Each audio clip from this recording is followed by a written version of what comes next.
Hi friends, welcome to our channel. ఈరోజు మన ఛానల్లో చూపించబోయే స్పెషల్ రెసిపీ సొరకాయ కర్రీ అండి.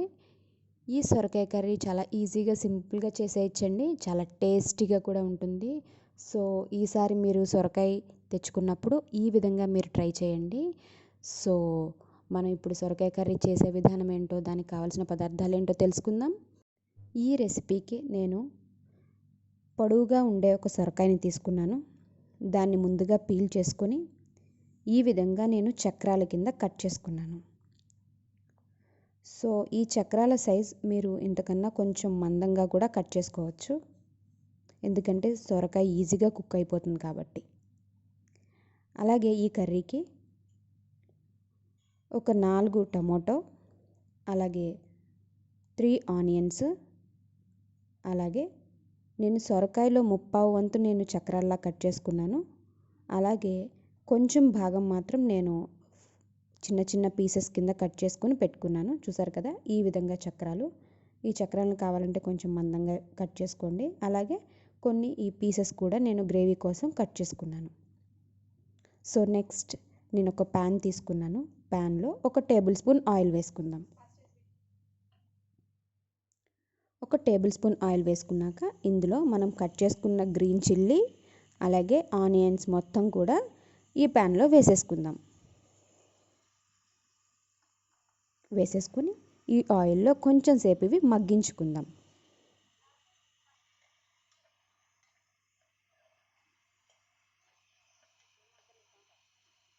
సో ఇవి కొంచెం మగ్గిపోయినాక మనం నెక్స్ట్ ఇప్పుడు కట్ చేసుకున్న టొమాటోస్ని ఇందులోకి యాడ్ చేసేసుకుందాం.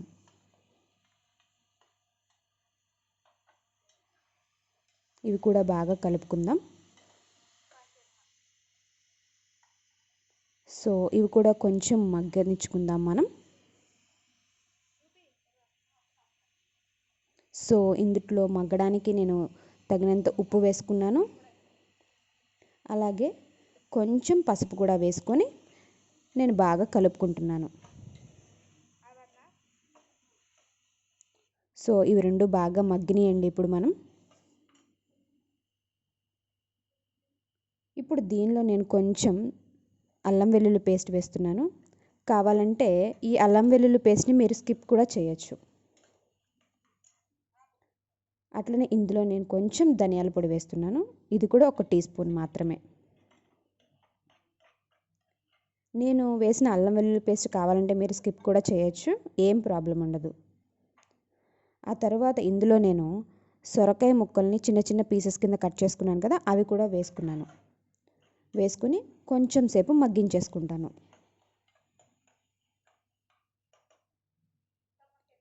సో అన్నీ మగ్గుతున్నాయి కదా, ఇప్పుడు మనం 1 టీ స్పూన్ ఫుల్గా మనం కారం వేసుకుందాం ఇందులో.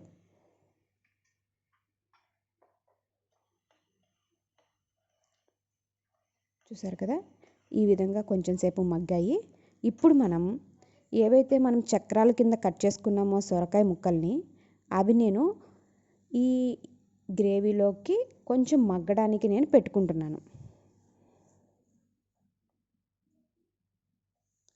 మీకు కావాలి అనుకుంటే ఈ పీసెస్ని ఇప్పుడు పెట్టకుండా ఇందులో మనం ఇప్పుడు చింతపండు పులుసు పోస్తాము. కావాలంటే ఆ చింతపండు పులుసు పోసాక కూడా వీటిని మనం వేసుకోవచ్చు ఈ కర్రీలో.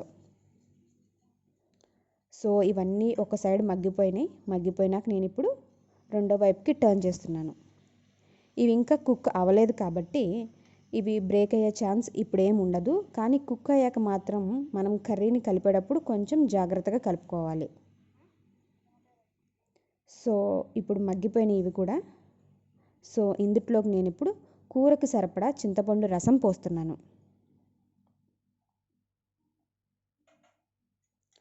సో ఇంకొంచెం పులుసు కూడా పడుతుంది ఇందులో.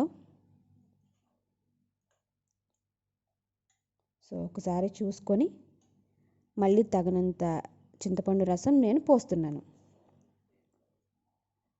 సో చింతపండు రసం కూడా పోసేసుకున్నాక ఈ కర్రీకి గ్రేవీ కన్సిస్టెన్సీ వచ్చే వరకు అడ్జస్ట్ చేయడానికి నేను కొంచెం వాటర్ యాడ్ చేస్తున్నాను. కొంచెం వాటర్ కూడా నేను వేసేసాను. సో ఒక్కసారి నేను కూర కలుపుకుంటున్నాను. కూర కలుపుకొని ఇప్పుడు నేను మూత పెట్టుకొని దీన్ని ఒక 10 to 15 మినిట్స్ నేను మగ్గించేసుకుంటాను. సో మగ్గించేసుకున్నానండి. కర్రీ ఇట్లా మనకు కనబడుతుంది. ఇప్పుడు ఈ కర్రీలో మీరు సాల్ట్ ఒకసారి అడ్జస్ట్ చేసుకోండి. మీకు ఏమైనా సాల్ట్ సరిపోతే సాల్ట్ వేసుకోండి. అలాగే నేను కొత్తిమీర కూడా వేసేసుకున్నాను. ఇప్పుడు ఈ కూరకు అసలైన ట్విస్ట్ ఏంటంటే ఇందులో నేను 1 టీ స్పూన్ ఫుల్గా నేను గరం మసాలా యాడ్ చేస్తున్నాను. ఈ కూరలో ట్విస్ట్ ఏంటంటే ఈ గరం మసాలానే మంచి ఫ్లేవర్ ఇస్తుందండి ఈ కూరకి. ఇప్పుడు ఇవన్నీ కూడా ఈ కొత్తిమీర గరం మసాలా వేసుకున్నాక కొంచెం మీరు జాగ్రత్తగా ఈ కూరని కలుపుకోండి. ఎందుకంటే ఈ చక్రాలు అనేవి బ్రేక్ అయిపోతాయి. సో ఇంకొంచెం సేపు మగ్గించేసుకొని నేను కర్రీ ఆఫ్ చేసేసుకున్నాను. అలాగే కూడా నేను సర్వింగ్ బౌల్లోకి తీసేసుకున్నాను. చూసారు కదా, సొరకాయ కర్రీ చాలా టేస్టీగా ఉంటుందండి. ఇది తప్పకుండా మీరు ప్రయత్నించండి. అయితే ఈ కర్రీలో మనం ఈ చక్రాల కింద కట్ చేసుకున్నాం కదా, ఎవరైనా వెజిటేబుల్ని అట్లాగే తినేవాళ్ళు ఇంకొంచెం మనకి విడ్త్గా కూడా మనం ఇది కట్ చేసుకోవచ్చు. సో టేస్టీ సొరకాయ అండి. మీరు కూడా తప్పకుండా ప్రయత్నించండి. అలాగే మీరు ప్రయత్నించి మీకు ఎలాగ వచ్చిందో నాకు కామెంట్ ద్వారా తెలపండి. అలాగే మన ఛానల్ ఎవరైనా ఫస్ట్ టైం చూస్తుంటే సబ్స్క్రైబ్ చేయండి, లైక్ చేయండి, షేర్ చేయండి. Thank you friends.